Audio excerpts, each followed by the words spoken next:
Bonjour, mesdames, mademoiselles, messieurs. Alors, toujours dans le produit des maladies infectieuses, et toujours dans les maladies d'origine bactérienne, ou les maladies bactériennes, ou les infections bactériennes, nous allons étudier la dernière maladie. Et ça s'appelle en général les toxines-infections alimentaires normalement collectives. Alors voilà le dernier cours des maladies bactériennes. Toxines-infections alimentaires. Alors aujourd'hui, nous allons étudier les toxines-infections alimentaires, qui est notre dernier cours sur les maladies bactériennes. Alors, comme suite, toujours, nous allons donner la définition. Quels sont les agents pathogènes, la clinique des toxines-infections alimentaires, comment diagnostiquer ces maladies, comment les prévenir et votre conduite à tenir.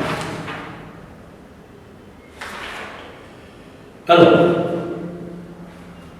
les toxines-infections alimentaires par définition. Normalement, on devrait dire les toxines-infections alimentaires collectives. Pourquoi? Parce qu'elles ont tendance à provoquer chez des personnes au-delà de 2. Alors, les toxines-infections alimentaires, elles sont définies par l'apparition d'au moins 2 cas d'une symptomatologie, c'est-à-dire les mêmes symptômes. La symptomatologie, elle est gastro-intestinale, dont on peut rapporter la cause à une même origine alimentaire. Je répète, à une même origine alimentaire. Nous allons parler des agents pathogènes. Ils disent les germes qui peuvent causer des toxines-infections alimentaires. En premier lieu, ce sont les salmonelles, les staphylococcus aureus, le Clostridium perfringens, Clostridium botulinum, les vibrions, les shigelles, Yersinia, les campylobactères, les listeria, les virus, les parasites, les champignons microscopiques. Alors, nous allons parler toujours dans les agents pathogènes. Leur réservoir, ce sont les volailles, la viande de boucher, la charcuterie, les œufs, les produits laitiers et les fruits de mer. Et vous voyez que ça a tendance avec l'alimentation. C'est une relation avec les toxines-infections dites alimentaires. Clinique. Comment se transmettent ces toxines-infections alimentaires? Alors là, il parle des aliments souillés par l'eau polluée. Soit elle est directe d'un porteur sain à un porteur qui est dit vulnérable. C'est-à-dire une personne qui peut tomber malade facilement, par exemple un immunodéprimé. L'incubation, toujours dans les agents pathogènes, dans la clinique, l'incubation, elle peut durer de quelques heures à plusieurs jours et elle dépend de l'agent en cause et de la quantité consommée, de la quantité d'aliments contaminés que vous avez consommés. Alors les symptômes, les premiers symptômes, ce sont les vomissements, diarrhée, gastrite. Des fois, le début est brutal. Vous présentez des sueurs, une pâleur extrême, mais malaise généralisé aussi. Alors la complication majeure, c'est la déshydratation. Toujours dans la clinique, la déshydratation, vous avez la fièvre ou les maux de tête.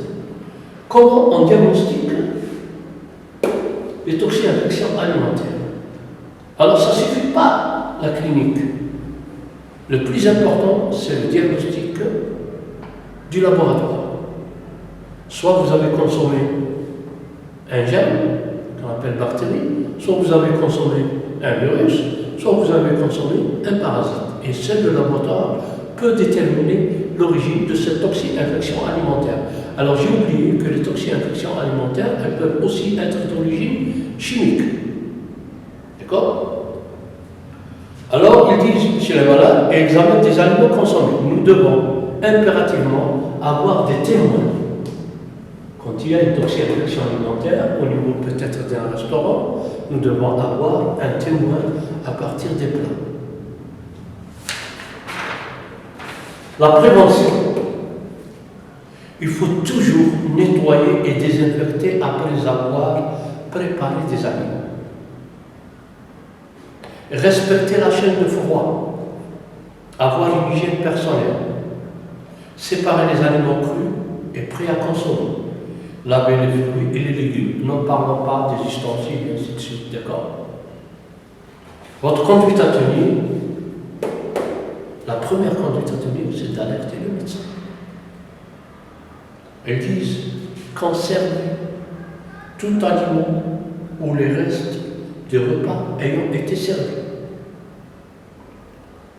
Prendre les plats témoins pour les acheminer vers le laboratoire afin de les analyser. Alors, il faut toujours recueillir les selles et les vomissements. Eux aussi doivent être, je dis bien, analysés. Alors, après, vous savez qu'il faut exactement que vous ayez des hygiènes respectables, des mesures de prévention. Merci.